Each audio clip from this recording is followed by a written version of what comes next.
Assalamualaikum warahmatullahi wabarakatuh. Halo semuanya, kali ini aku akan membahas tentang pemecahan masalah dalam matematika. Kira-kira teman-teman tahu gak sih apa itu pemecahan masalah atau masalah itu sendiri? Jadi, masalah merupakan pernyataan yang harus dijawab atau direspon. Namun, tidak semua pernyataan itu bisa dikatakan dengan masalah. Dalam matematika itu sendiri, masalah memerlukan pemikiran kritis, analisis, dan penggunaan konsep matematika untuk mencari solusi atau jawaban yang benar terkait permasalahan. Jadi, dapat kita simpulkan bahwa pemecahan masalah adalah suatu usaha atau proses untuk kita mencari jalan keluar dengan menggunakan berbagai strategi yang telah terencana untuk menghadapi beberapa soal matematika yang sulit atau bahkan yang tidak pernah kita ketahui sebelumnya. Berikutnya itu ada sumber masalah. Masalah dapat disebabkan melalui dari berbagai sumber. Yang pertama itu ada dari permainan. Yang kedua ada peristiwa yang dijumpai sekarang atau yang sering kita jumpai. Ada dari iklan, bisa dari sains, data, peta, konstruksi, dan bahkan bisa juga dari pola. Selanjutnya kita akan membahas jenis masalah. Jadi, ada beberapa jenis masalah yang dapat membantu kita untuk mengenali maksud setiap jenis masalah.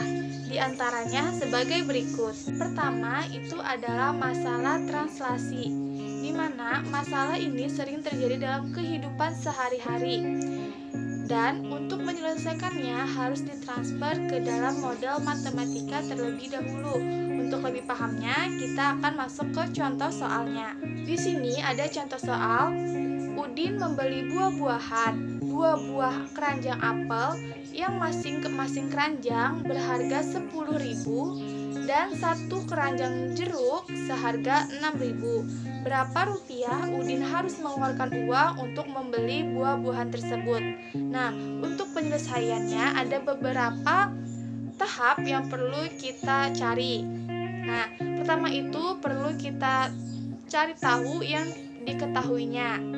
Dalam soal tadi yang diketahui itu harga 1 apel itu seharga 10.000 dan 1 keranjang jeruk itu seharga 6.000. Lalu yang ditanyakannya apa?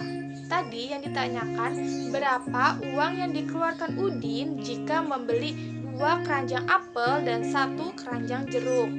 Nah, langsung kita masuk ke penyelesaian. Jadi, Udin kan membeli 2 keranjang apel. Karena 1 keranjang tadi harganya 10.000, maka 10.000 dikalikan 2, maka harga 2 keranjang apel itu menjadi 20.000. Lalu, harga 1 keranjang jeruk itu adalah 6.000. Dan kita tambahkan 20.000 ditambah 6.000, maka hasilnya 26.000. Nah, jadi uang yang harus dikeluarkan Udin untuk membeli buah-buahan tersebut ialah sebesar 26.000. Jenis masalah yang kedua itu adalah masalah aplikasi. Jadi, masalah aplikasi adalah masalah yang dalam penyelesaiannya memerlukan berbagai macam keterampilan serta strategi dalam matematika. Nah, untuk lebih pahamnya kita langsung saja ke contoh soalnya.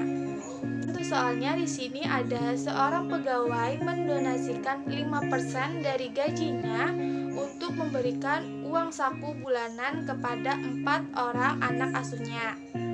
Jika masing-masing anak menerima uang saku sebesar 25.000, berapa sisa gaji yang dimiliki pegawai tersebut? Untuk penyelesaian itu sendiri sama seperti yang sebelumnya, itu perlu kita cari yang diketahuinya. Nah, di sini yang diketahui itu 5% gaji didonasikan kepada 4 orang anak. Nah, setiap anaknya ini menerima sebesar 25.000.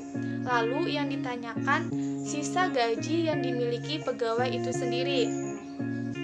Lalu untuk menjawabnya, nah Jika total gaji itu kita misalkan X, maka sisa gaji sama dengan X dikurang 0,5 X. Nah, kenapa 0,5? Karena itu dari 5%. Kita ubah menjadi desimal, maka menjadi 0,5. Lalu, model matematika untuk gaji total adalah 0,5X sama dengan 4 dikali 25.000, sehingga 0,05X sama dengan 100.000. Lalu untuk kita menghilangkan 0,05-nya, maka sisi kanan dan sisi kiri itu kita bagi 0,5 juga. Maka X sama dengan 100.000 dibagi 0,05.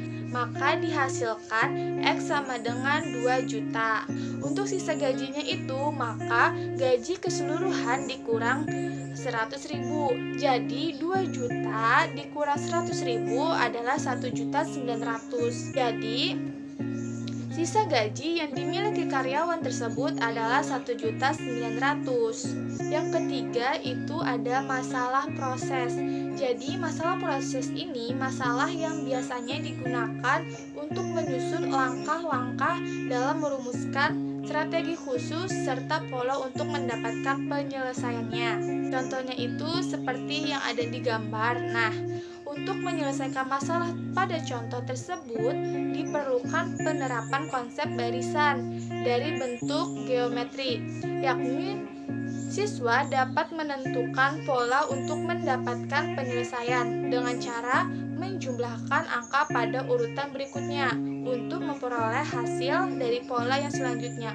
Jadi dengan cara menjumlahkan itu, maka kita menentukan jawabannya itu perlu proses. Jenis masalah yang terakhir yaitu masalah teka-teki. Masalah teka-teki sifatnya itu reaktif dan berfungsi untuk meningkatkan motivasi siswa dalam belajar matematika. Masalah teka-teki itu sendiri bervariasi sesuai dengan cabang matematika seperti logika, kombinatorik, geometrik, bilangan, dan teori probabilitas. Pemecahan masalah dapat dilakukan dengan beberapa langkah. Yang pertama itu adalah pemahaman terhadap permasalahan. Jadi kita perlu memahami masalah yang terjadi dengan cara membaca dengan teliti, menganalisis. Langkah kedua yaitu perencanaan penyelesaian masalah. Di dalam merencanakan penyelesaian masalah, seringkali diperlukan kreativitas. Sejumlah strategi dapat membantu kita untuk merumuskan suatu rencana penyelesaian masalah. Yang ketiga itu melaksanakan perencanaan penyelesaian masalah.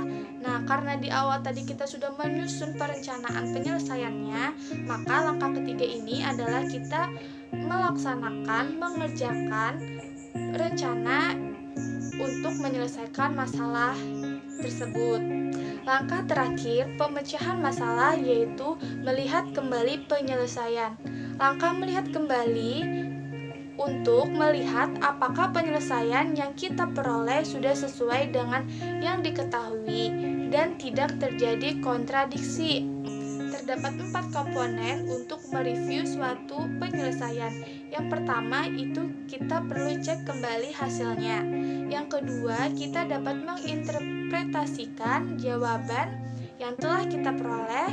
Dan yang ketiga, kita dapat bertanya kepada diri kita sendiri, apakah ada cara lain untuk mendapatkan penyelesaian yang sama. Dan yang terakhir, kita dapat bertanya sendiri kepada diri kita, apakah ada penyelesaian lain. Penjelasan tadi merupakan penjelasan terakhir dalam video kali ini. Sekian dari saya, terima kasih, semoga bermanfaat dan sampai jumpa.